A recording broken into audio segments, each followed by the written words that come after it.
Hey everyone, Adrian here. You've probably noticed that this episode came out a bit late, and that's because we recorded it at our normal time with our guest. However, we had some issues with our audio. Specifically, my audio was corrupted in one format, Steve's was corrupted in another format, and I did not have any good or proper backups. So we did a whole second recording, basically covered the entire game a second time. Now, there were definitely some more awkward moments in the second recording as we tried to recapture some of the energy from the first recording. So, this podcast that you're going to listen to today is primarily the second recording, but in areas where I felt that information was missing or where some points were made a little bit more clear, where it made sense, I also used bits from the original recording that was usable. So, if I do my job correctly, you won't notice anything out of the ordinary other than just a late podcast. There are going to be times where we mention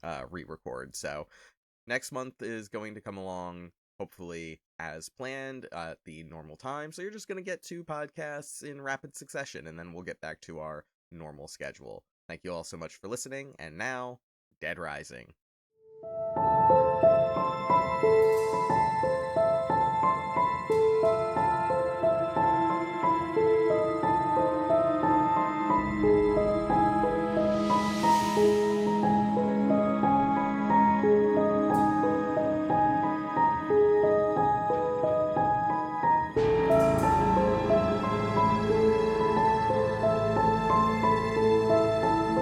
I'm Adrian Sandoval, And I'm Lamont Williams.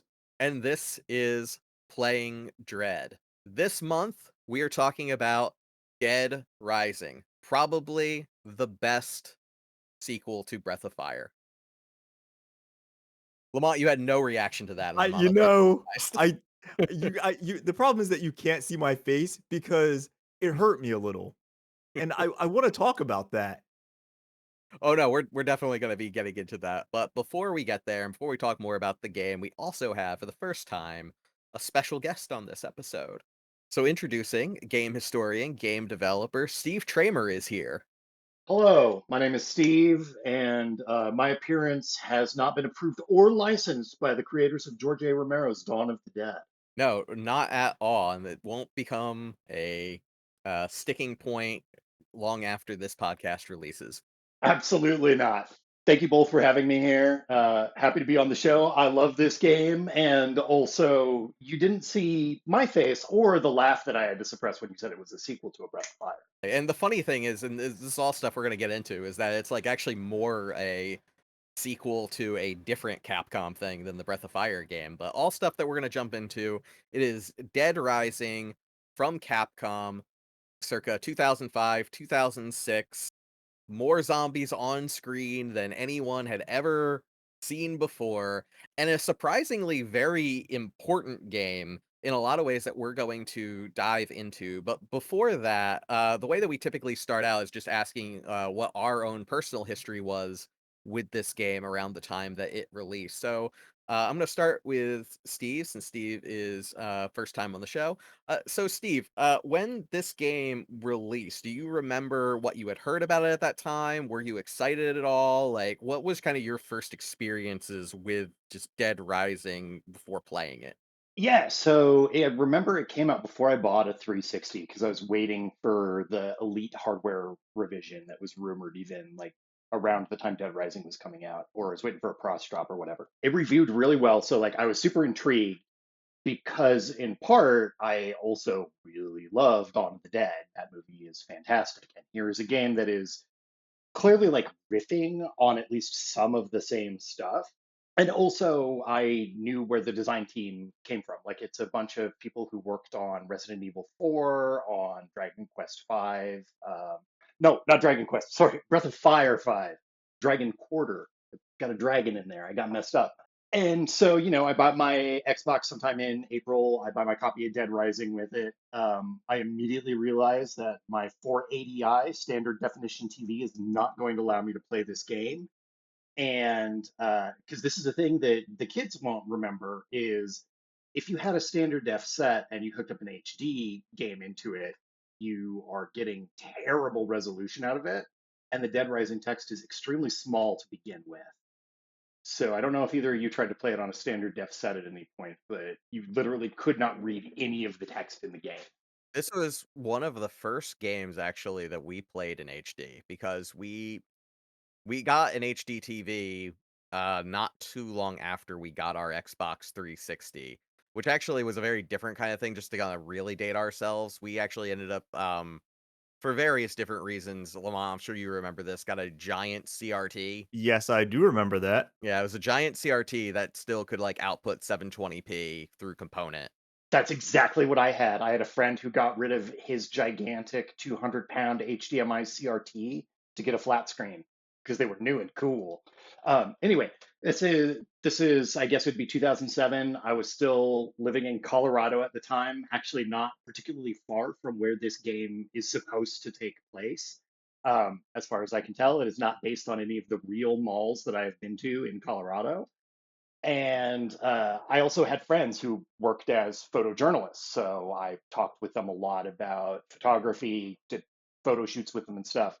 Um, so like Dead Rising was deeply appealing to me because it's a photography game, it's a beat up a zombies game, and I played it and I remember that my initial impression while I was playing it was, damn, this game is like way too hard at first. But also, because I'd read a ton of reviews and I'd kind of been taking in the ambient discussion about it for months, I knew how the save system and the replay system works, which is what we're probably going to be getting into. And I've been playing roguelikes since like 1994 or something. So I'm really familiar with that sort of game loop in general. And so I just started grinding my way through it. I had a great time with it. It's fun. Um, it's really difficult to like think of anything else that I was particularly like into over it, but I do remember it being the one 360 game where I was like, this is the game that I want to play on a 360. This game. The other thing that I think is useful to mention in the context of this game is there are a lot of moving things all on screen at once, and that's what the next gen processing power was being put towards. Like that was one of the big selling points tech wise of the game, is just how much stuff there is moving at once. And that also makes the game a lot of fun. Like it's just fun to bash through and chew through a bunch of zombies all at once. But like, what about you two? It sounds like you picked up the game and played it together. Yeah, and I wanna and it's so funny because there's so many different, like, elements that I'm gonna be touching on for the different things that you had mentioned before between, like, it being one of the first big HD games. Definitely the thing with, like, the number of zombies on screen, like, that was the big push for the Xbox 360 generation is that, like, it's definitely a jump ahead of what, like, the previous generation could do graphically, but it might not have been, like, the same jump from, like, say, the PS1 to the PS2. It was not the only game that was, like, pushing the number of enemies on screen. It's also the time of, like, I remember 99 Nights, I believe the game was called, was also pushing that. This was, like, the one that was definitely the most successful, and I'll at least say right now that 100%, this was the game that sold the Xbox 360 generation to me. Like, this was the game where I was like, "Okay, now, like, I'm kinda seeing, like, a difference between the games from, now and the games we were playing 10 years ago."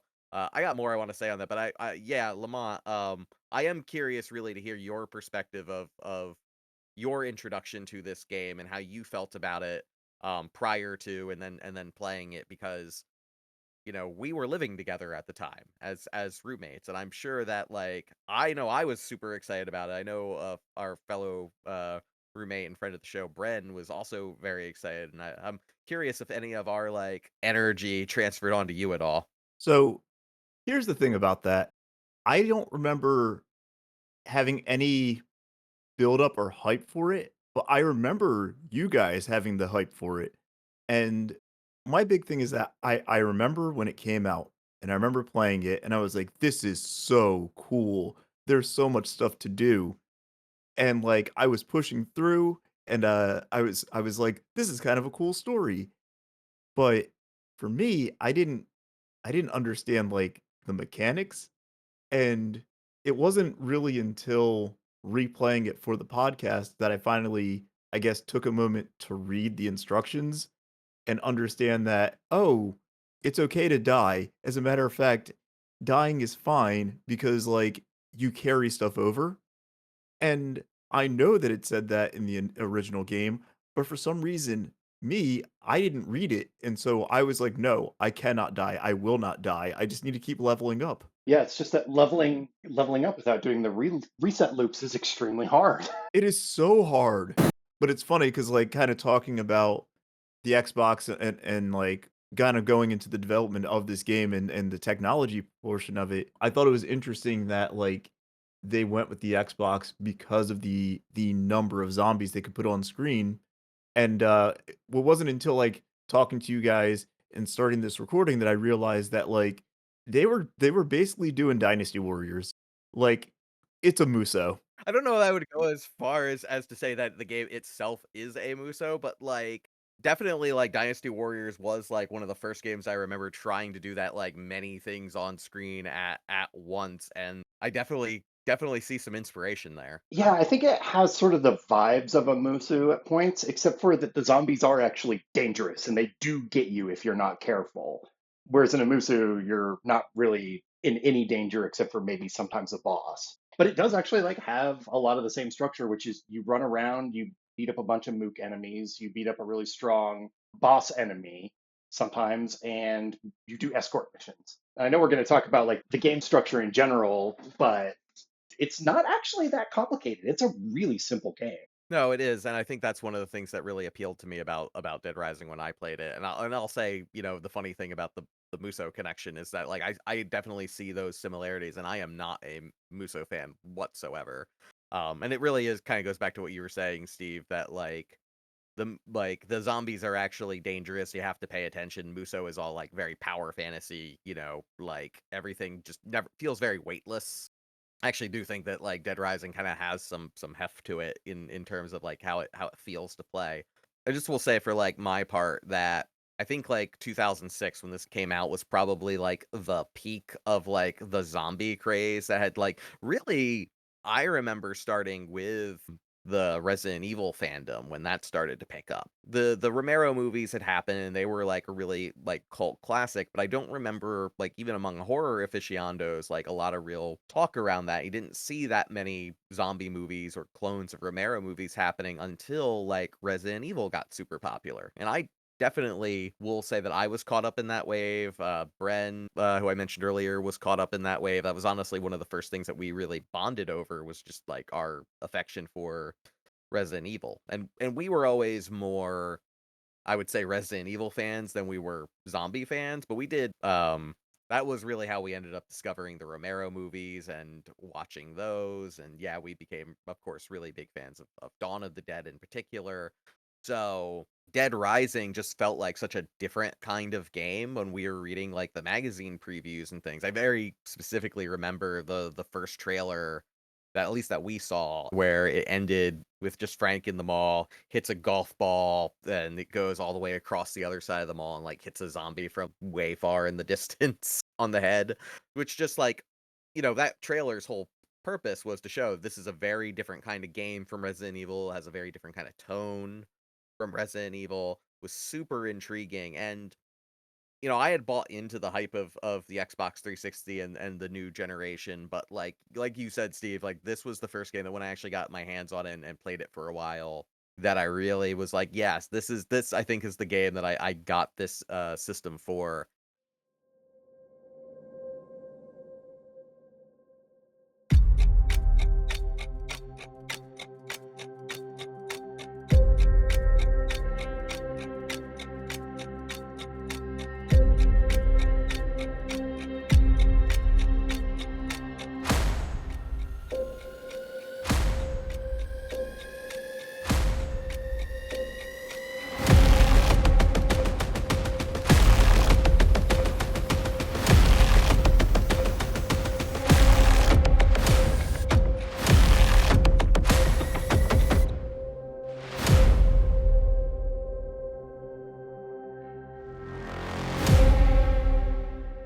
That Steve, you've said you had some experience with roguelike style games, so you kind of understood how the game was played. Lamont, you had mentioned that you hadn't. Yes. For me, like, honestly, the only other roguelike I can think that I played prior to Dead Rising was Toe Jam and Earl.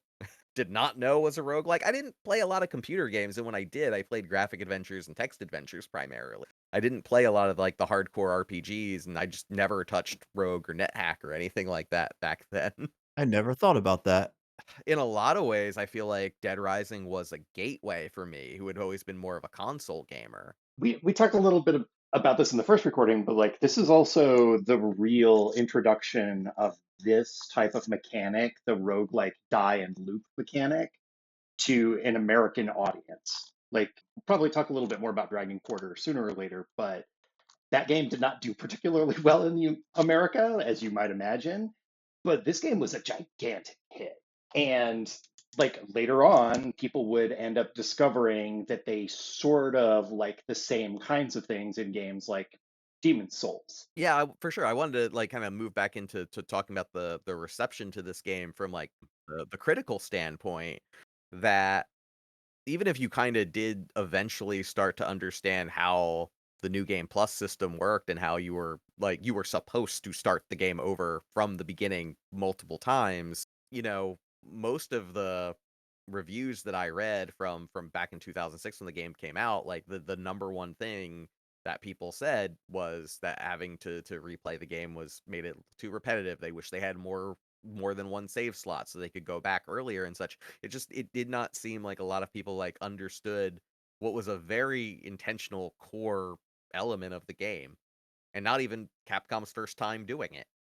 Yeah, so that's interesting to me because while I was looking through the Game Informer where they reviewed Dead Rising, where we can talk about some of its contemporaries in just a moment because they're really fascinating. Not only did they give it Game of the Month, really high score, they say it's great, they give a number of gameplay tips, and the most explicit and specific one is do not be afraid to die. Like, keep trying things. You need to restart this game. And given that there were so many other writers at the time complaining about it, I wonder like if it was actually part of the press kit that a lot of game reviewers get when they start to review a title like this, that it explicitly told them like you need to be okay doing this because you are meant to play the game this way, which I think that probably is why so many people focused so intensely on that. And here's another thing that I think is actually useful to put into context is at the start of the 360 era, autosave became the predominant way that your game would save. And people would not do manual saves anymore. They would never think about manual saves. And here's a game that demands that you make only manual saves. And if you forget to make them, you're fucked and you start over. I didn't even consider we were in the age of the autosave. You make a very good point with that. Yeah, like it was new, but it wasn't that new. Autosaving was old enough at that point that people had gotten used to that as a modern convention. Yet, well, if a lot of the gameplay, and we're gonna go a little bit deeper into the mechanics a little bit later, but like if a lot of the gameplay is really like planning your route, right? Like you're restarting the game, you every time you restart the game, you start to understand the map and how the map works a little bit more. You start to understand some areas are more populated with zombies than others, and what escorts you're going to have to do, and how you're going to get them back to the save room. You're learning that more and more every single time that you restart the game, like planning the trips back to the bathroom, the bathrooms where you save the game. And oddly consistent convention. That's actually a convention you see in a lot of other video games too. The restroom as a save point, but I digress.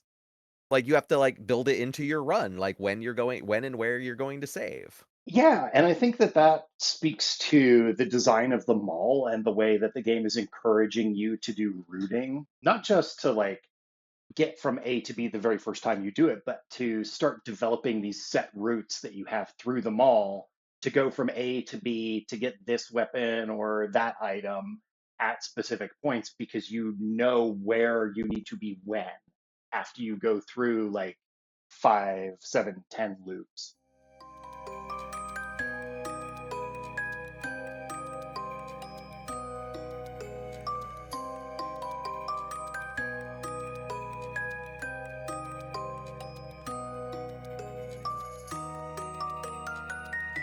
In terms of the origins of this game at Capcom, like why they even started developing the game in the first place. This starts to get into like one of my favorite topics in about video games in general. It's a point of interest to me are games from a Japanese developer specifically meant to target a Western audience. And there was a lot of this happening at this time, especially with the 360. But I think that Dead Rising was one of the first of them to release. Yeah, well, I think there was always a sense that the Xbox was going to take off in the United States. Like the original Xbox kind of came out pretty late in its generation, but trends showed that it did pretty well in the United States, which historically has always kind of been the big market, right? Like and Japan, Japanese developers, particularly like Nintendo, have always kind of recognized that if you make it in America, like then you've made it. So I think that there was a push from a lot of Japanese developers to try and like make successes on the Xbox for the audience that, Microsoft was really catering to, which was that Western audience.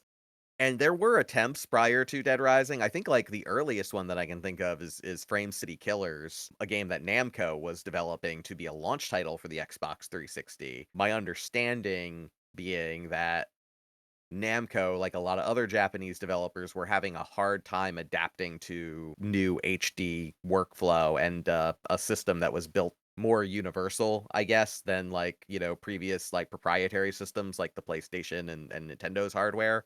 The Xbox 360 a little bit more like a standard PC. And also it was their first time trying to work with the Unreal Engine, which again catered more towards HD development, more modern hardware systems that a lot of Japanese developers were not ready for. That made Frame City Killers never release. Capcom ended up taking a different approach by developing a engine that was meant to be a universal engine. One that like all of their developers would use in-house specifically for HD systems, like the Xbox 360 and whatever PlayStation was going to be coming out with soon after. And the first two games that were released under MT Framework were Dead Rising and Lost Planet. One game I played a ton of, the one we're talking about. One I played for like a half hour and was like, okay, not for me. Lost Planet is definitely one of those games that I feel like I completely forget about until someone mentions it.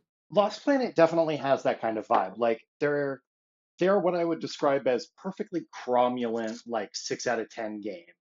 You're gonna play them, you're probably gonna enjoy them, and then you're gonna forget about it. So, like mentioning what was happening in America at the time, you guys want to look at a couple of the contemporaries from when Dead Rising came out? Just do a quick rundown of what was coming out at the same time. We got the original Yakuza came out in the West same month. Game Informer did not like that. They claim that it is not like GTA, which is true. Came out at the same time as Saints Row, which was like GTA and reviewed comparably to Dead Rising. 99 Nights, which you just mentioned, also came out at the same time. And Dirge of Cerberus, Final Fantasy VII, classic, which Game Informer describes as having a great story, which they describe Yakuza as having a not good one.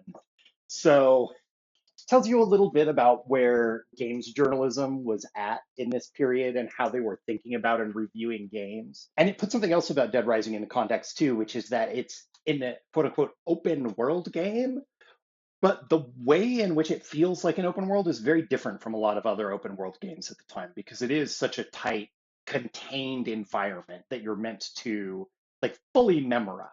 The thing that I find really funny about that list is that of all of those games, the one that I would say is closest to Dead Rising is Yakuza, which also is an open world game with a very comparatively small, contained open world. Right. It's also a game where all of the combat is brawling, largely done through stuff that you pick up in the environment, and sometimes something really goofy that doesn't quite fit with the tone of what's happening around you happens. Like yeah, there is a way in which the Dead Rising and Yakuza share the same kind of tonal sensibilities, but I think that has more to do with the genre fiction they're drawing from.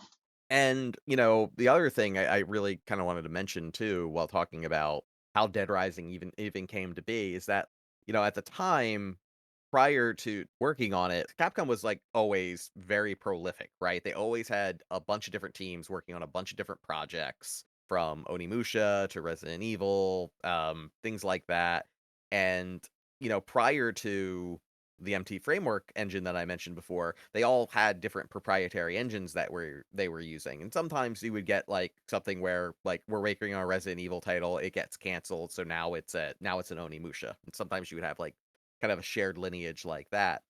MT framework was built specifically to try and make it so that all developers had one engine that they would all work under, which again, more of a Western style thing that was becoming more and more of a necessity because of the size and scope of games and the HD era.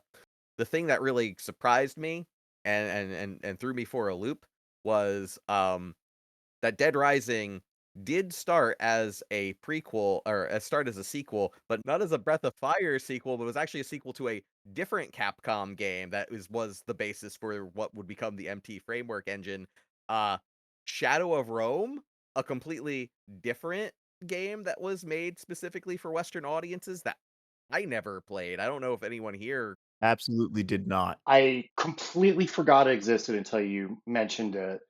But also with the MT framework, like Capcom was really thinking ahead of what it was going to take to be able to develop on next gen consoles, because they correctly took a look at Unreal and were like, we don't want to work with this. Whatever game developers' opinions are about Unreal, it actually changes pretty substantially over time. And I think what Capcom ended up doing is, I don't know if it was built out of the bones of MT or not, but now they do actually run all of their games on a single engine.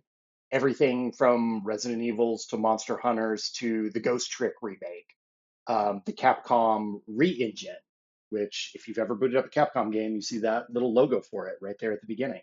Yeah, and funny enough, now Dead Rising Digital Deluxe Remaster Remake, whatever they're calling it, is also going to be on the RE engine now. And yeah, absolutely. I feel like all of the lessons they learned from MT Framework, like doing the research for this episode, like that was exactly what came to my mind. Is that like, oh, RE engine is literally doing the same thing that they did with this engine that ultimately gets us Dead Rising. So I guess what I'm kind of saying here is that like I feel like Dead Rising, surprisingly, very important game for Capcom. I don't actually know how much of a sales success it was. Yeah, so I'm taking a look at it, and it looks like that across combined releases, and trying to, I wish I had access directly to the NPD data. It looks like about 3.25 million of Dead Rising, all told, which would be the original release, the PlayStation re-release, the Wii release, and then I think there might have been another platform. Oh, PC release, of course, the one that I played. Well, what's funny is that you say like 3 point something million, and like I have to remind myself that in 2006 that actually is pretty good. Yeah, it's incredible because that is so compared to Dead Rising 3, which is a little bit more of a contemporary. Dead Rising 3 did 4.8, and that one came out in 2013, so 7 years later. And Dead Rising 2 did about the same numbers, it looks like. So there, whatever it was, there was a big bump with 3, and I just imagine that that was the fact that the consumer base had expanded so much. It was another new generation of consoles, more or less. Like, it's funny because I do talk to students that there was a time when like a million copies got you like a fancy release with like a greatest hits label. Yeah, the gold box. I missed that.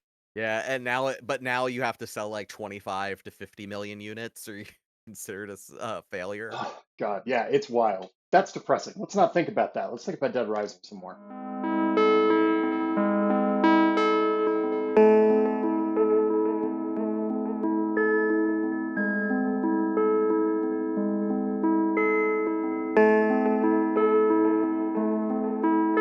So we kind of alluded to at the beginning of the podcast the litigation between the Romero estate and Capcom because of this game's minor similarities to Dawn of the Dead.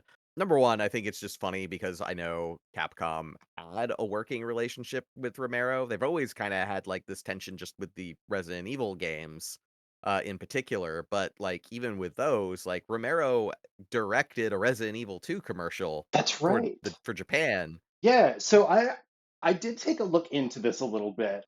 So the case was actually after the game released. So at some point there was a warning sticker that was supposed to be put on the box, which is this game is not developed, approved, or licensed by the owners or creators of George A. Romero's Dawn of the Dead. And you may notice the wording there, owners and creators, because the lawsuit against Capcom for copyright infringement was brought by the MKR Group, which is a studio that exists solely for holding the rights of this movie, Dawn of the Dead, and I'm spacing on the name of it, George A. Romero's vampire movie. I feel bad not remembering the name of it because it's actually my favorite movie of Romero's. But anyway, MKR Group is the one that announced that they were going to bring a suit. So Capcom slaps this little label on the front of the box. Apparently, it did not get printed on all of the original pre-release boxes. So like, there are some people out there with an original box that doesn't have the warning on it. It's very strange. I'm gonna have to go check my box. I'm pretty sure I got this at launch. And what ended up happening was that Capcom basically like countersued saying, hey, no, humans battling zombies in a shopping mall is a wholly unprotectable idea, was what Capcom claimed in their counterfiling. And the judge agreed, despite the similarities that MKR alleged, such as zombies in a mall, a battle in a gun shop. The mall's location is patrolled by the National Guard. There's a helicopter, and some zombies are wearing plaid shirts. So this is a fun little like peek into probably what some people's jobs are at video game companies dealing with legal stuff. Yeah, and I was gonna say I should not be surprised that it was really a holding company. Um, Capcom like alleged back then. I'm pretty sure it's just legal talk for this particular lawsuit that like has always said that like the similarities are entirely coincidental. I would not say entirely. I will say that I feel like outside of the mall connection, this game has a very different tone and doesn't really resemble Dawn of the Dead. Like, the closest it gets in Dawn is a montage in the middle of the movie where they're kind of like that, like, starts very lighthearted with them, like, kind of like enjoying everything the mall has to offer and really like trying to have fun despite like the bleakness of everything going on. But it gets more and more depressing the longer that it goes. They eventually get tired of everything that's in the mall, like, whereas like Dead Rising for the most part is just like, here is a playground, go have fun for the 3 days. Also, I think that the critique of consumerism that Dead Rising has is substantially different from the critique of consumerism that Dawn of the Dead has, because they're coming at it from entirely different angles.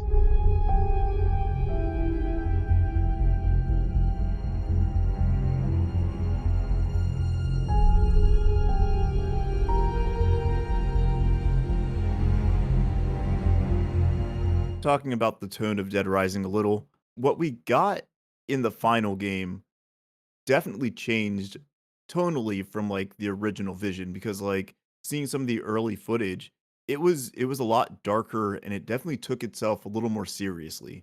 So, I will say that, like, there was a time where it did lean a little closer into that, like, serious horror and less, like, horror comedy. Yeah, I mean, like, the game always kinda had, like, a comic book kind of sensibility to its graphics simply because, like, it started life well, it was on original Xbox hardware. It was always meant to be for the next generation of the Xbox systems, but, like, when they were they didn't have the development kits right away, so it started on Xbox and, always like Frank, outside of just having a really nice turtleneck that I kinda miss in the released version of the game. But yeah, absolutely, like, in terms of, like, the lighting and some of, like, the zombie graphics and such, it definitely feels like you can kind of feel that darker tone. I definitely think that would've been a less fun game than the version that we did get when they did decide to, we already have a serious zombie, quote, unquote, "serious zombie" game with Resident Evil. Let's try to differentiate this one a little bit. I'm happy with the version that we got that decided to be a little bit more lighthearted. Oh, yeah, no, I completely agree. I honestly don't know if the game would have done as well if it didn't change tones. No, I genuinely don't think it would. Like, you have to have some of the weird and wacky stuff in here. Otherwise, the game would just be too relentlessly weird and grim, considering the way that the story plays out and just the types of things that you can encounter throughout the mall. Like, not even getting the scoop tips to go and do a side quest. There's some really upsetting and unpleasant stuff in this game that I think would be way harder to swallow if it wasn't kind of silly. Have we actually talked about what this game's premise is, other than kind of you're in a mall and there's a bunch of zombies? So, yeah, number one, basic premise of the game. I think we alluded to a couple of these elements. You are Frank West, who is coming to investigate something that's happening. Like, and maybe I need someone to help remind me here, which is kind of funny because it really hasn't been that long since I played this game. I don't actually know like what people are saying. We just know that for some reason access to Williamette is blocked off. Am I remembering correctly? Yeah, so the way that Frank explains it is he's flying in, and there's a good reason why you might ignore this is because it's like kind of dialogue that's happening while you're taking the photos, and then it's also easy to miss a little bit later on. But Frank is actually called there specifically by Carlito. Carlito like contacted him to give him a tip in advance. You need to be here at this time of day. You need to come in this way through a helicopter because it's going to be blocked off. Like he got some kind of tip to be there specifically so that he could document what happens. Yeah, and so from Frank's perspective, know nothing about zombies. You just know that this is a American town that like the military has blocked off access to. It is very well known for its shopping mall. And as you're flying through, the game introduces you to like one of the major mechanics of the game, which is photography. Because Frank, unlike a lot of game here, if there is a trope that Dead Rising kind of plays into in the horror genre specifically, it's like the everyman character. Horror games very well known by this point for having protagonists that are not your traditional video game protagonist, and for Frank, that is photojournalism. So taking photographs is at least at first a major part of the game, which is something we'll talk about. And so in this intro sequence, you are taking photos of different things that are happening around the town, these kind of like what I would call little zombie short stories almost, with characters like swatting away at a bunch of different zombies from the top of a car before they're eventually taken over, to a very gruesome sequence with a woman who is surrounded on top of a building. And I know that I mentioned this the first time, and we can talk more about Frank's character and like whether or not he's an asshole or like just kind of clueless. Because there is that sequence where there's the woman on the rooftop being pursued by zombies, and she sees the helicopter and like waves for Frank to come and get her. And he just, just chilling out up there, taking photos while a bunch of zombies swarm her and push her off a roof. So there's kind of this feeling you get from the intro that like Frank could get in quote unquote involved in some way, but he also doesn't really want to. He's just there to kind of do his job, which doesn't quite jive perfectly with the way that he acts later when he's actually in the mall, but also before he gets in the mall, he's not being constantly pursued by zombies. you know, this might be like reading too much into it, but hey, this is a podcast. This is what you do. Um, I think my take on that always really is that I'm not actually sure what he could have done anyway. I don't know that the copter was, equipped to be a rescue vehicle. I don't think it has like a rope ladder or anything. Like, That's a really good way to view it actually. If he is a war photographer and he is in an unfamiliar situation, he probably would not want to get too close to it. Like thinking of it that way, it's interesting because like you're right. Frank does things very differently between that intro and like later in the game.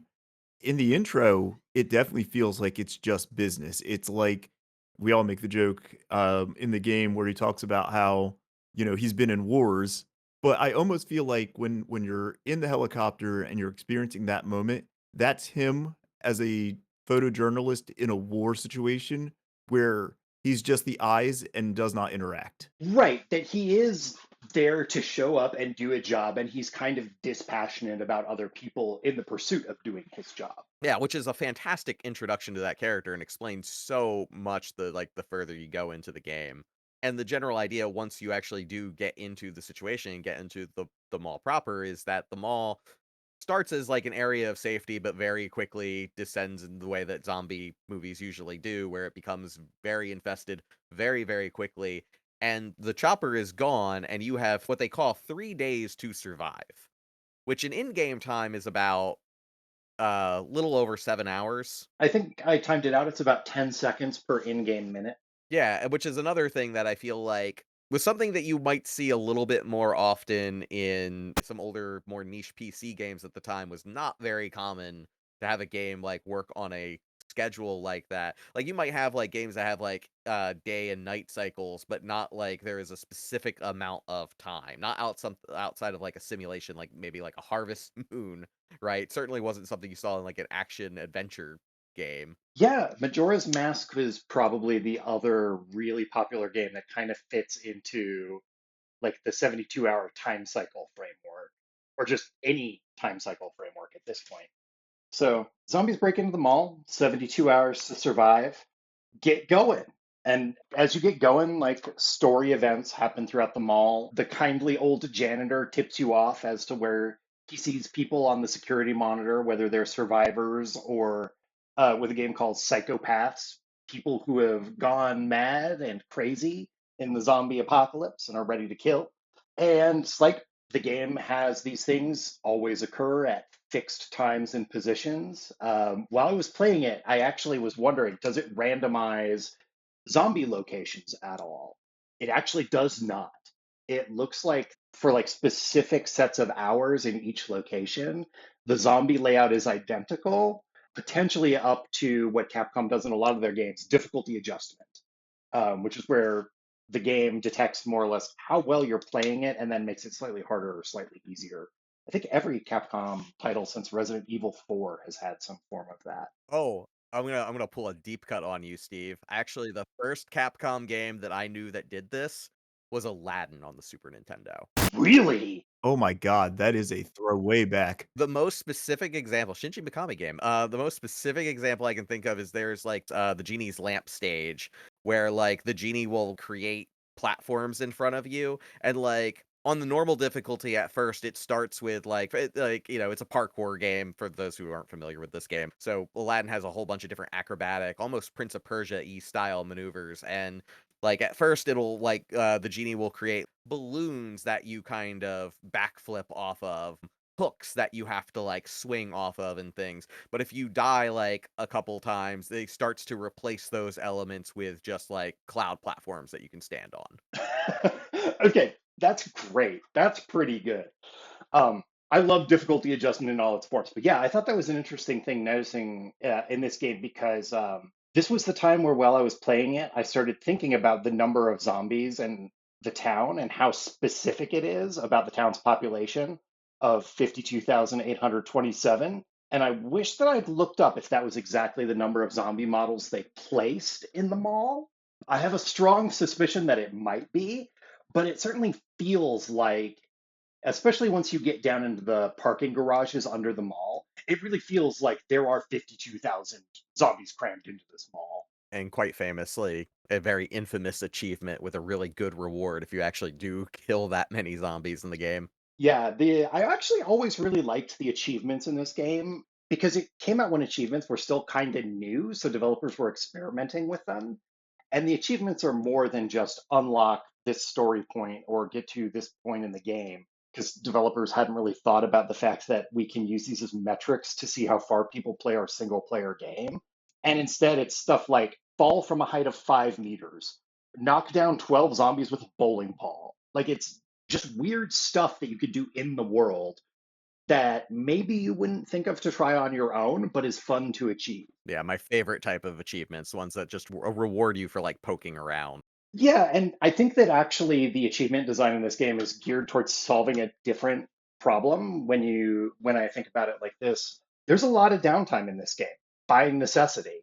Like there's a lot of period in this game where you're not doing story missions and maybe you don't want to go and fight that extremely tough boss because you're worried about having to reset. Yeah, in the previous recording, I likened a lot of like the poking and just kind of being rewarded for playing around with the game. The closest modern equivalent I could think is something like a goat simulator, with things like getting bonus points for playing the giant surf bot in the toy store, or taking a pan and putting it on a burner, and you get 1,000 prestige points for heating up a pan, and then you get even more for like burning a zombie's face.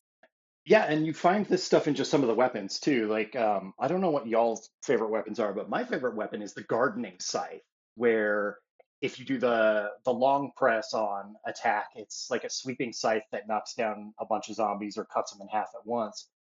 And if you do the light tap, it goes into a camera perspective directly behind Frank as he braces his foot against the zombie and pulls back to pop their head off.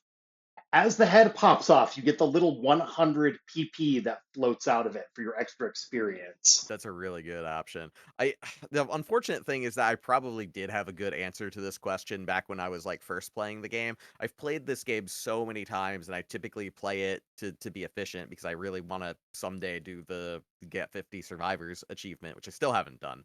And so like now, if like my favorite weapon is of course the tiny chainsaw that Adam drops, because you can just get through zombies very, very quickly. Oh, and I loved that. Yeah, it's just fast. It's just like so fast, and just it's just a blast to like go through a bunch of zombies like that, even if I'm not playing efficiently. Which again, but that's one of the other really cool things about this game that like, we touched on earlier that this is just a very different kind of open world game, and to play it correctly, quote unquote, is to follow the schedule and try to, make sure that you are on time for all of the major story sequences, so that you can see the entire story and actually get to the credits and do the spoilers, the overtime mode where you get the epilogue to the game.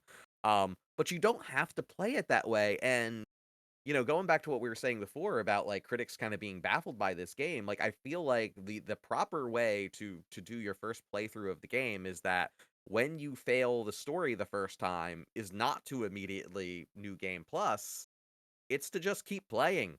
Just keep, like okay, I failed the case missions. That's okay. I'm just going to keep grinding prestige points. I'm going to take pictures of zombies doing funny things. I'm going to see some of the other bonus psychopath fights, and I'm gonna see what the bad ending to the game is when the copter comes after 7+ hours, and then start the game over from there. That's not how I played it. I definitely immediately restarted when I got that failure screen for the first time, but I think that's what it wants you to do. I so it's interesting that you say that because I was thinking about how, especially the start of this game, is really brutal. It has some of the hardest bosses and tightest routes you have to take.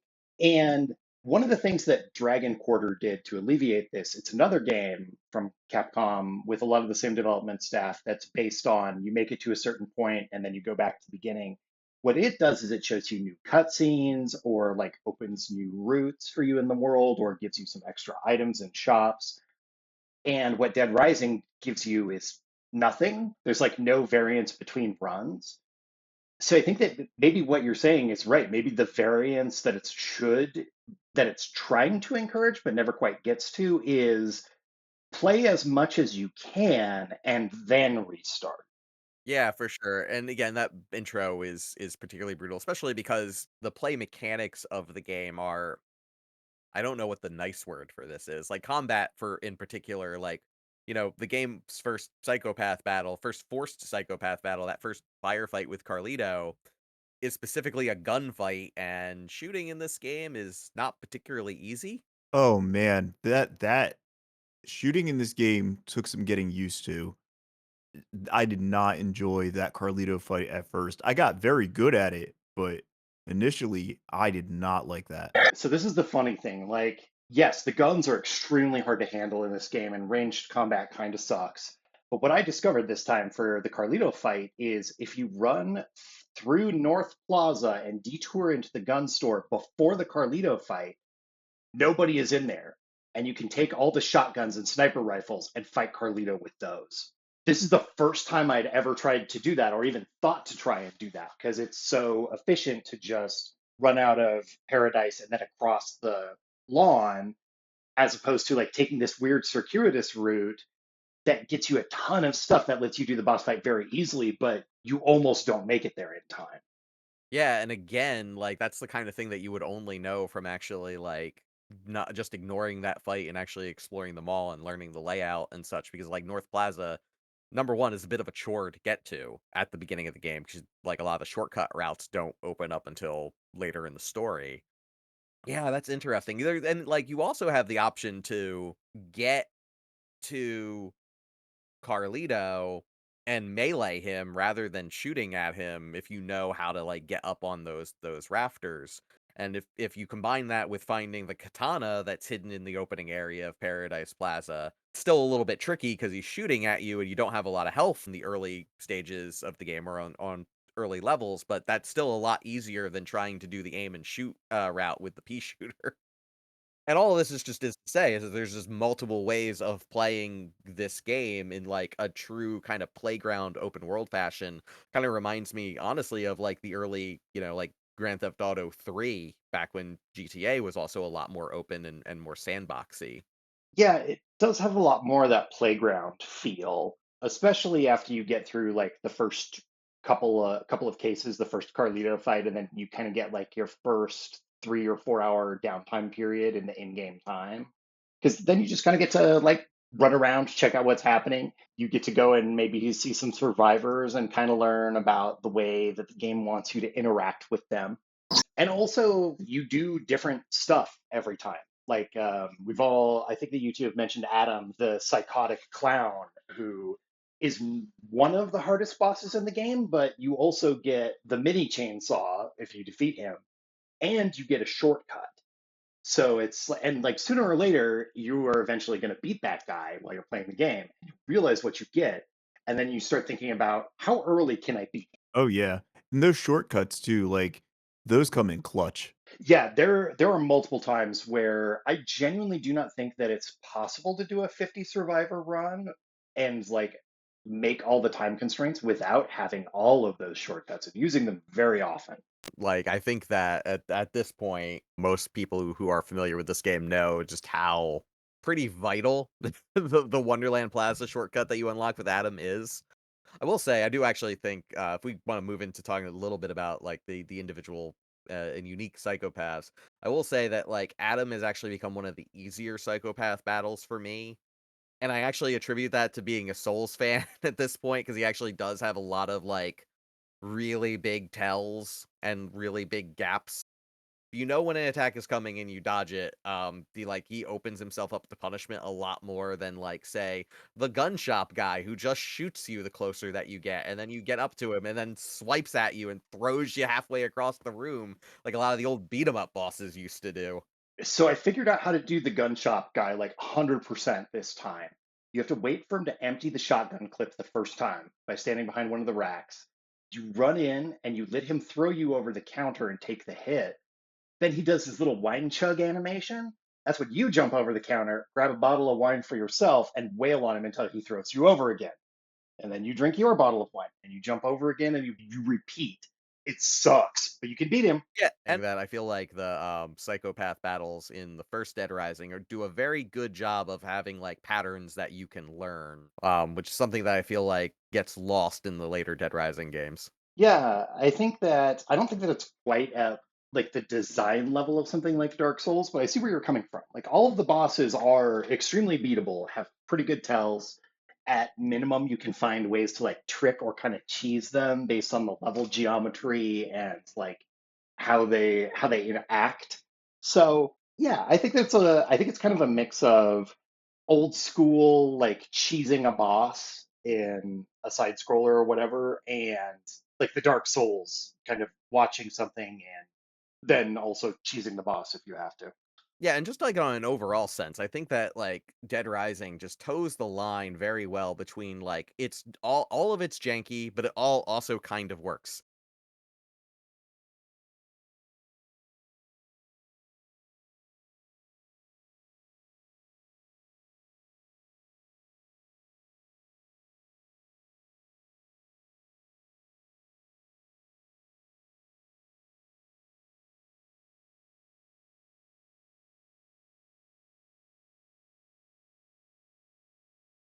Again, most of the game outside of these psychopath battles is also escort missions, which going back to the reviews, all of the reviews said that like the human behavior AI was not very good and escorting was very difficult in this game.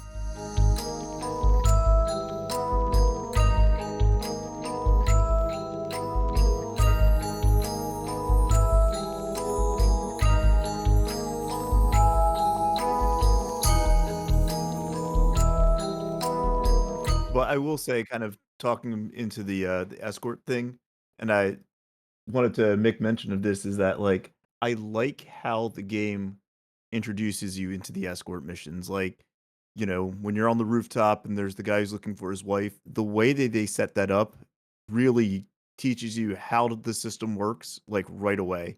And it also, the thing that I noticed is one of the times where I got both of them together and I tried to lead them to the vent, I didn't account for, like, distance, so I was able to get one saved and the other was still waiting outside. So yeah, that's actually really good to bring up. The way that the game introduces you to this isn't just like, hey, you go talk to this survivor and then you go talk to this other survivor and then they're both following you and you bring them back. It also introduces you to one of the photography mechanics in the game, which is the PP sticker. So like you would see characters occasionally get a little icon flashing over them that's like, hey, this is a good photo opportunity, basically. Photo and you get a bunch of experience points for it. And most survivors have something like that. Most bosses have something like that. You can find stuff like that just chilling out in the world on occasion. One thing that I discovered on this playthrough that I didn't know existed in the game before is PP stickers. Did either of you know about these? It's funny, the first time that I found a PP sticker is in one of in the intro, part where, like, they're barricading the door and there's all of the survivors that you cannot save. I took a picture of the older lady, and immediately behind her in a shop is a PP sticker. So I was getting extra, PP because I caught her and the PP sticker. Yeah, that happened to me a couple of times when I was replaying the game this time. I did know about the PP stickers, like, when I was playing the game initially back in 2006. I definitely, really wanted to find all of them, and then, like, when I realized that the PP stickers are basically, like, on all of the different store logos, I was like, "Yeah, there's too many, I'm not going to do that." Yeah, there's too many of them, but occasionally you kind of like pick one out in the environment and you're like, oh, okay, I'll get a snapshot of that. And it also is one of the only times it makes you play it like a photography game. Are the PP stickers if you choose to do them, and the Kent sub-story if you choose to do that one. Yeah, Kent is a very interesting psychopath, and also like one of the first quests in the game, specifically for kind of training you and understanding the different photo opportunities outside of just like taking standard photos. That's a really good and interesting mission. But also, I think the only other side quest I can think of is there is one towards the end of the game where survivors won't come with you unless you show them a picture of the vent where the where the safe room is because they don't believe you. Yeah, for a game where Frank is a photojournalist, there's surprisingly little that relies on you taking photos. Yeah, and the scaling of the prestige points gets so ridiculously high at the later levels of the game that, like, eventually taking photos really just kind of feels like something you're doing for fun, more than a real viable strategy for earning experience points. I think that part of that is the difficulty curve, where at the beginning of the game, when you're at very low levels and you're presumably restarting over and over, just like taking a bunch of photos of stuff is a great way to gain those early levels. So you might do a lot of it early on and then kind of just forget about it or only occasionally engage with it. But like it's still there, it's still pretty good.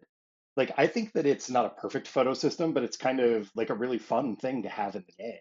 Dead Rising, still one of the most robust photography systems I've seen in a game.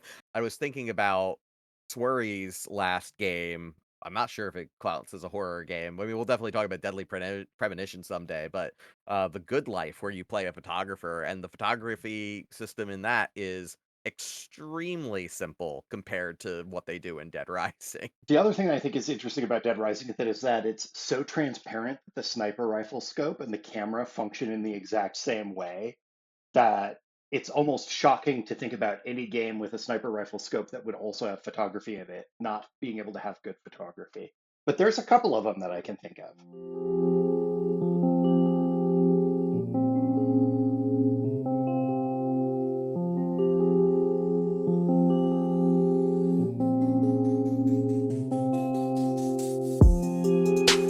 I think that is something that they recognize. Again, like the Carlito battle is kind of a weird outlier, being it's the first real psycho battle, but for the most part, most of the time, shooting is not the best way to go. Again, the only other exception I can think of is the second Carlito fight, and which eventually evolves into the father and sons fight that you have to do.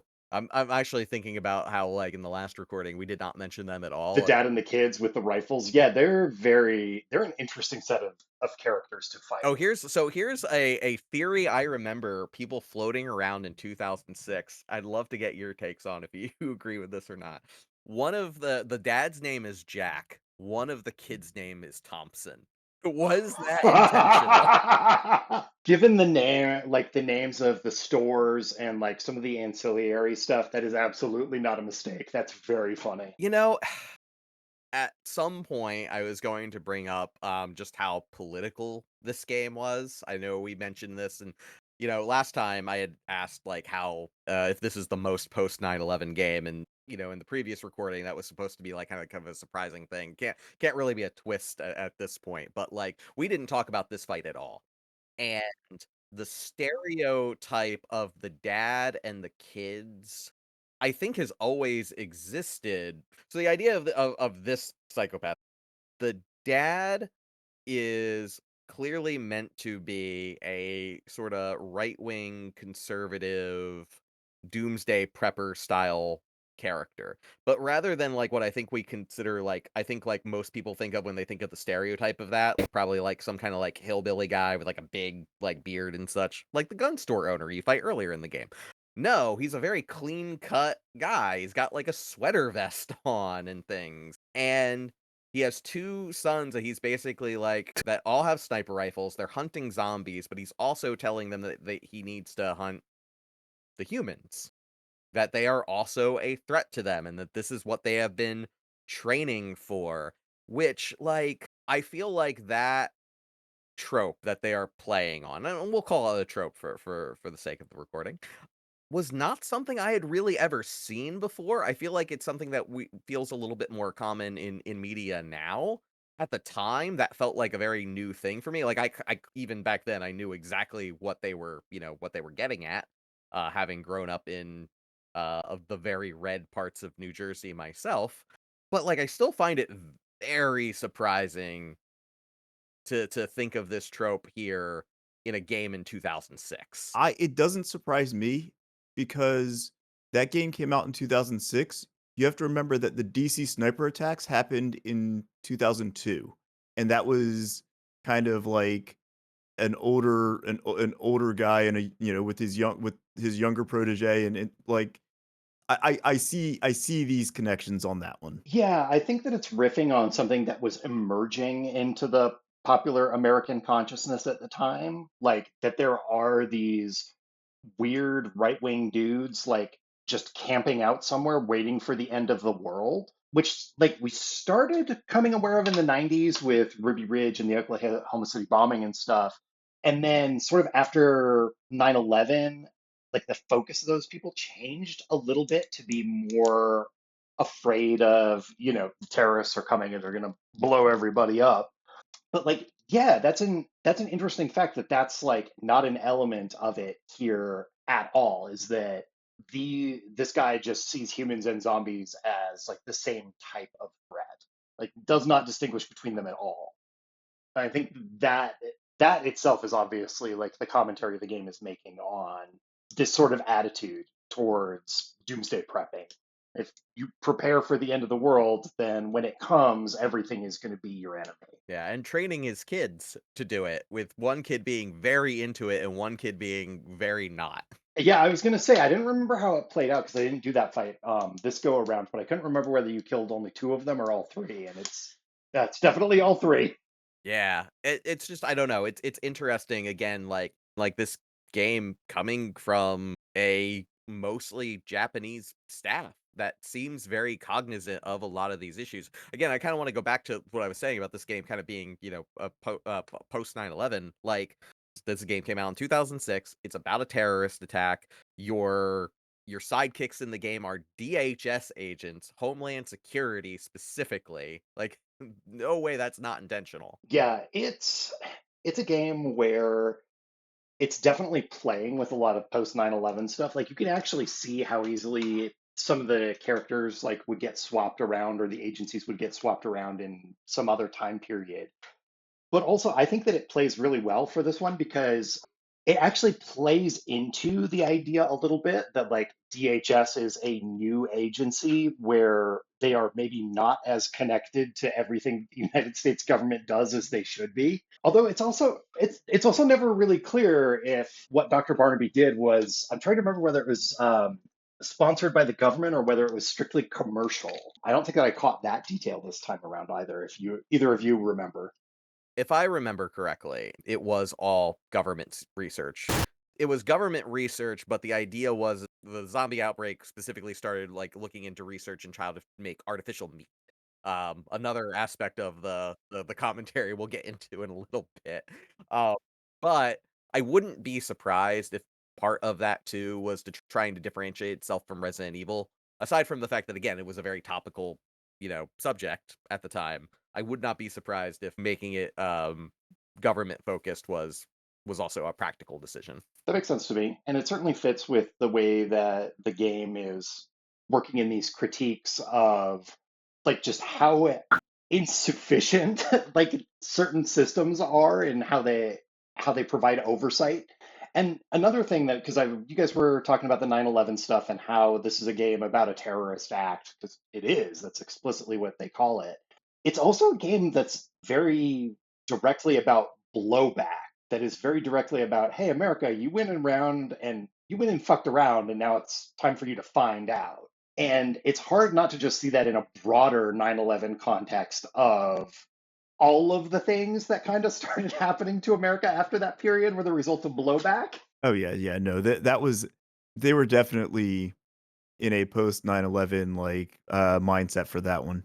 I don't know. Like I sometimes with these conversations I feel like I'm a little bit over my head, right? But like, I think you kind of like touched on that a lot of Japanese games earlier than this, like we talk about like games that Capcom and other companies from Japan were making that were like very influenced by American movies. They were influenced by the American action movies of the 80s, which were Reagan America, and like they were the kind of movies that like sometimes would be very critical of the American government, but were still playing into like those same power fantasies, right? I think like you could probably make a lot of the same argument here with this game, but also at the same time, like it just feels very cognizant of the fact that like yes, this is a terrorist attack. You're seeing it from the perspective of Americans. You have DHS agents in the protagonist role, but these are characters who are in this situation very specifically because of the actions of the U.S. government. Getting back to what you're saying, Steve, about like the blowback,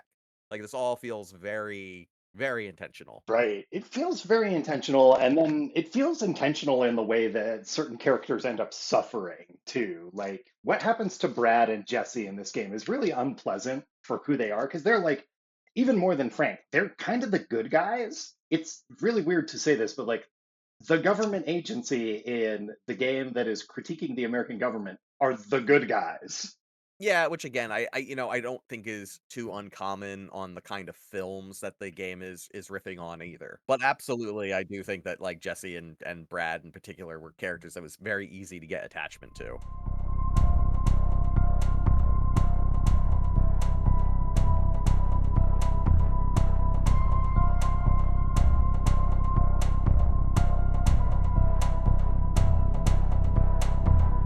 So I am aware of the remake. I've seen screenshots from it. I've been keeping up with some of the controversy, little things like redoing the voice acting to changing character models, stuff like that. But I can't speak to like the actual reception is outside of that. I don't know how much you've been able to get from that though, Adrian.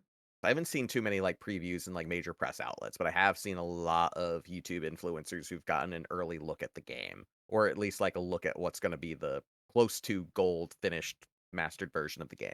And I say that I've seen a lot of these influencer videos. I only actually watched one, which is Susie the Spear Hunter, who does a lot of really good survival horror and Capcom related stuff. We leaned pretty heavily on her material for some of our other podcasts.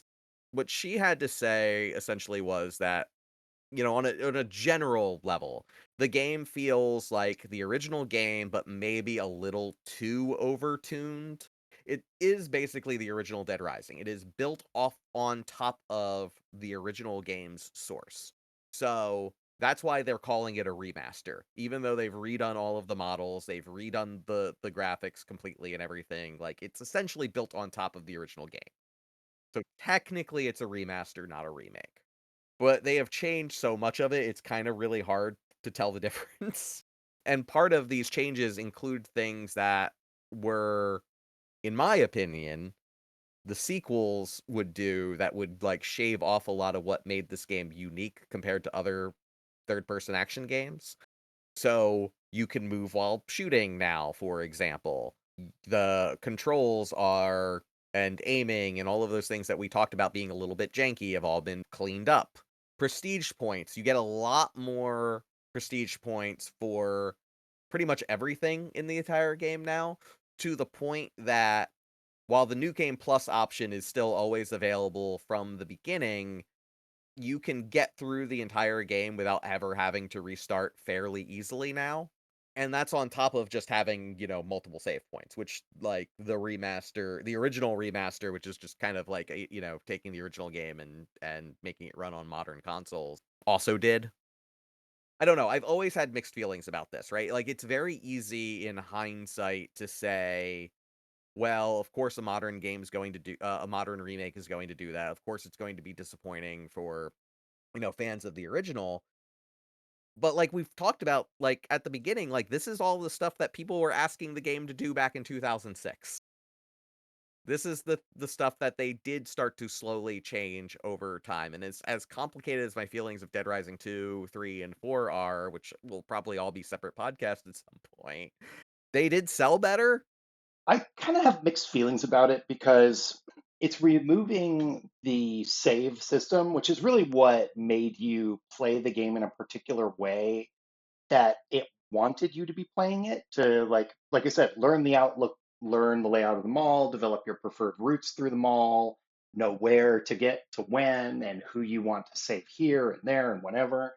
I feel like losing that is a bummer, but the rest of it is like it feels like quality of life stuff that might make the boss battles easier in particular. And I don't know if I have an opinion on it beyond I wish that they'd kept the save system thing, although I absolutely understand why they could not. I do wish that the option was there. The option to play the game in that kind of format. And hopefully Capcom usually is pretty good about this. Hopefully they'll just keep the original game available and cheap for anyone who wants that experience. But, it's interesting because we have three major remakes all releasing around the same time that are all taking a very different tact. You have this one, you have the Silent Hill 2 remake next month, and then the month after that you get Metal Gear Solid 3 Delta. And it's that third one in particular where they have, again, a whole bunch of like all of these quality of life features, including like a more like modern shooter style camera. But also you can turn all of that off and just play the game exactly the same as you played Metal Gear Solid 3 before, just with nicer graphics. And I kind of wish those options were still in this one for people who want that experience, or an easier way to check it out at the very least. But again, maybe I'm wrong, and maybe that's just, again, me being a fan who played this game back in 2006. I don't know. What I will say is the big deal breaker for me personally is that all of the voice acting has been completely redone. And, apart from just like the opinions of others on the internet, I have listened to this voice acting. It is fairly underwhelming. In fact, I was re-listening to it just a little bit before this podcast. I would go as far to say that the current performances are probably closer to what you would have expected back then. Oh, that is such a bummer. It is such a shame. And in particular, the new voice acting for Brad is very weak. And it's not that they're bad voice actors, it's just it goes back to that direction thing. I had said in the previous recording that I suspected that this might be a union thing. The thing that I actually forgot when I said that, the original voice actor for Frank is the current voice actor for William Birkin and did the voice of Birkin in Resident Evil 2 remake. Oh, wow. I did not know that. And they didn't ask him to come back at all. That sucks, man. Right, and, like, on top of that, just, like, completely changing his model, and now I don't know why he looks even older than he did in Dead Rising 4 now. The way that they've aged him up, especially in the face for the remaster, and I've taken a couple more looks at it. It's really unfortunate, man. That guy's had some rough years for being, what's he supposed to be, 36? And it's so funny too because, like, Brad and Jesse, they look fine. They look like modern game version of what they used to, but I do not know why Frank went under such a major overhaul. The other conversation that's been surrounding this remaster, really 3 major bits of censorship. Number 1, they have gotten rid of the erotica photos. That was actually something I remember we talked about extensively last time we talked about the photo category. We didn't touch on it at all here. When you take different photos, those photos also get marked via genre. Something that's usually just kind of like a little bit of extra flavor. You might get a little bit extra points for things that are not like no genre. Those genres being drama for things like characters hugging or yelling at each other or just being in a particularly dramatic situation. Horror for anything horrific like particular type of like zombie attack. Brutality for anything like super violent decapitations or zombies attacking someone, and then the really unfortunate one, which are the erotica shots, which are specifically cheesecake shots of women in various different states of undress in the game. And upskirts. You also get in fact, the easiest way to beat Kent's photo challenge, which requires you to take an erotica photo. By the way, it's the one of the 2 photos that a quest in the game tells you to take is an erotica photo. Easiest way to do it is to get an upskirt of a survivor. We kind of breezed over it in this recording, but this game is not particularly nice to women in a lot of different ways. Was the most direct way. The whole concept of the erotica category, which for this remaster is completely gone. I'm also very much hoping you could call it a Dead Rising tradition. They did it all the way up to Dead Rising 4 that female zombies specifically attack the crotch. Which feels particularly nasty. So I don't even like talking about this stuff. I feel bad just saying it. I mean, like, I enjoy this era of Capcom games for being so buck wild with the stuff that they would do in terms of animation. But I think that our society has moved beyond that. But at the same time, there's also another change, which is the Cliff psychopath battle. He stands out in particular because he's not just a generic army person. He's a Vietnam vet in particular. Like you're poking at a very specific thing in history. His dialogue has been changed to make him a generic army guy now. That change does not feel particularly great to me. So he has a line when he first sees Frank. He says name and rank soldier, and Frank doesn't know how to respond. And he identifies Frank then as Viet Cong. That line has now been changed to you're a filthy animal. Well, classic Home Alone line. Oh no. I'm sorry. I'm sorry. He does call him a filthy animal, but like no, he specifically says that it's because you're a mole. And then when he goes to attack him in the original game, he says you're nothing but a filthy communist. They changed that line to you're nothing but a filthy animal. Yeah, it really does feel weird to me that they did that because it would be well, it still takes place in 2006. So, like, you actually could still kind of do it as an Iraq war vet. Like, that would have probably been the earliest period where we would have been having people sent back from tours of duty. But Yeah, I mean, if they had converted him to a Vietnam vet, or an Iraq vet, I'm not sure what his line would have been there. And like the Viet Cong, like this is all stuff that Susie touches on in the video, so I wanna point that out, and we'll definitely put a link to her video in the show notes because she talks about like she doesn't think this is a great change, and I'm probably gonna say a lot of the same things that she says. That like Viet Cong is kind of a reductive name, but it also is exactly something that a Vietnam combatant at that time and a vet would have said.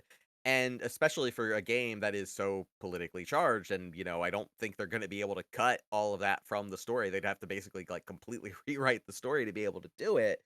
I don't know. This change does not feel great. It feels like they're trying to avoid a controversy, and I think it's just going to end up like satisfying no one on either end of the spectrum. I don't know. I feel like when we talk about at that point, especially when we're talking about Vietnam, PTSD really we weren't addressing it like we are. And I also kind of liked that it was a soldier in that war in particular and really addressing PTSD. Yeah, and I mean, like that was always the critical element of it, right? It's like addressing the PTSD. And yeah, I mean, if you're not going to move the game forward in time, keep it set in 2006, then yeah, just keep the character the same. Leave him a nom vet. Like, I don't know, maybe one of those 14-year-olds who plays it will be like, "What's Vietnam?" I don't know. It's just one of those things that just doesn't feel great and feels like, again, kind of like going a little bit overboard with it. As opposed to the very good change, which is Larry, which the second forced psychopath battle of the game. Larry is like closer to the end of the game, introduced as a butcher character. Even at the time, I remember there being at least a little bit of discourse surrounding his Chinese background. Like, it's hard to talk about the character. He almost feels like a 1950s Looney Tune stereotype. Like, I've definitely seen Bugs Bunny fuck with that guy. Yeah. Oh yeah.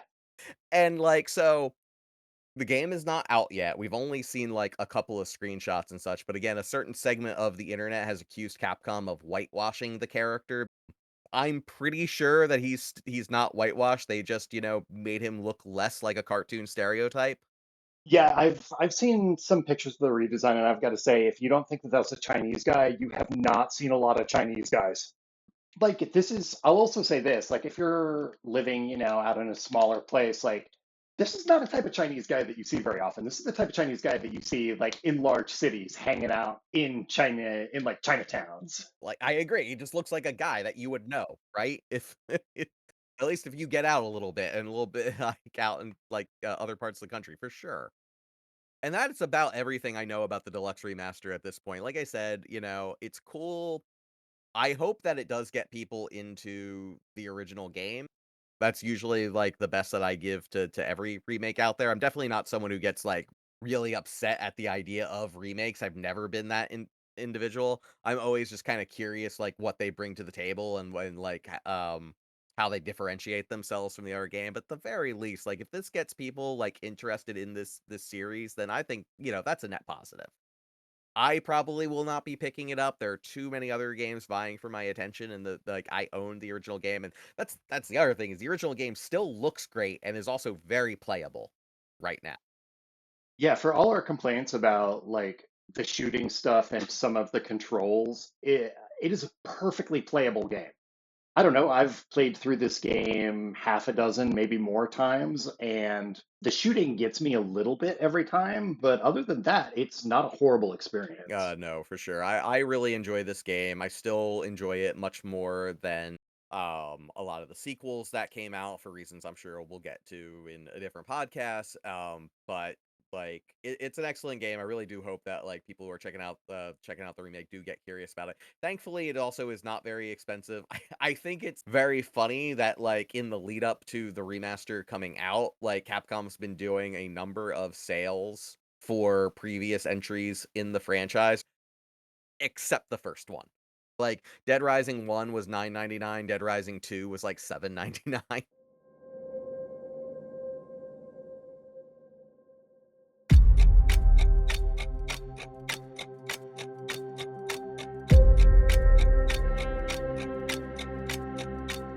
So, is there any last words we have about Dead Rising before we that we want to share before we close this off?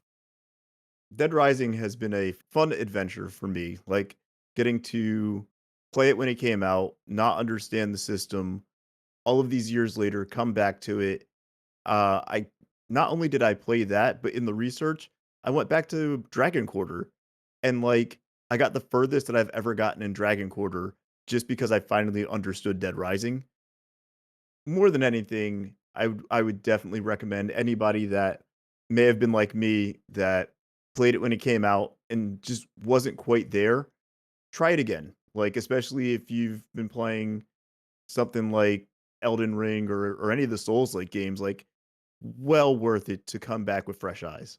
Yeah, I think that it really is worth coming back after the Souls games for a handful of reasons. One of them is people are much more comfortable with if you've played Souls games and you're okay with them, you should know that dying is just part of what the game is, and engaging with the loop sometimes means that you got to restart. Dead Rising is a different flavor of it. Maybe you like it, maybe you don't. But then also, like you talked about the bosses, a lot of the boss design is around really obvious tells and taking advantage of openings to punish, especially the first two Carlito fights. And also, surf through a bunch of zombies and smack them down with a baseball bat. Maybe you pick one up and throw it into another zombie or suplex one, whatnot. Like in a lot of ways, it is both a precursor to how people play FoamSoft games these days and totally distinct from them in, all right, well, you're just moshing through waves of guys. This is definitely a game that like encourages replays. If it has anything in common with Resident Evil at all, it's that first Resident Evil where you have a small map that you are meant to eternalize, and every time you play the game, you get a little bit better at remembering where everything is and plotting a course through it. And I think that might be the biggest hurdle for people to get over now. I think Steve and Lamont both touched on this throughout the recording. We have a little bit of a better taste now, I think, through Souls games and such, where dying is almost a mechanic. So if you embrace that, I think that like you'll find this game pretty easy to get into. And again, if the remake helps with the quality of life adjustments, and that's your introduction to the series, I think that's going to be a fine way to start. So. All right, Lamont, shall we talk about what we're going to be doing next month? Oh man, Adrian, I am so excited. We are going to travel into the fog that is Silent Hill. Yeah, speaking of remakes coming out very shortly, may or may not have something to do with this game. I'm really excited to dive into the first Silent Hill again, though. Silent Hill, great game, one of my all-time favorites. One of the games that has scared me the most. Ah, man, it's going to be a really fun one. Hope you're all looking forward to it. And yeah, we'll see you in the next one. Thank you, Steve, so much for joining us on this. Oh yeah, I'd love to be back. This was great. In fact, it was so nice I did it twice. Well, either way, we look forward to having you. And so you have been listening to Playing Dread. Once again, my name is Lamont. And I'm Adrian. We'll see you all next time. You've been listening to Playing Dread, a Q27 media production and a member of the South Jersey Horror Collective. Hosted by Adrian Sandoval and Lamont Williams, with guest host Steve Tramer. If you enjoyed this episode, please consider leaving a review on your podcast listening service of choice, or simply tell your friends. For Patreon, social media links such as Blue Sky, Instagram, and more, check out www.playingdread.com. All music in this episode is used under a Creative Commons Attribution license. Intro music is Curse of the Dolls by Jeff Harvey, and other music from various artists such as Alex Grohl, Lionel Casio, and Pump Up the Mind.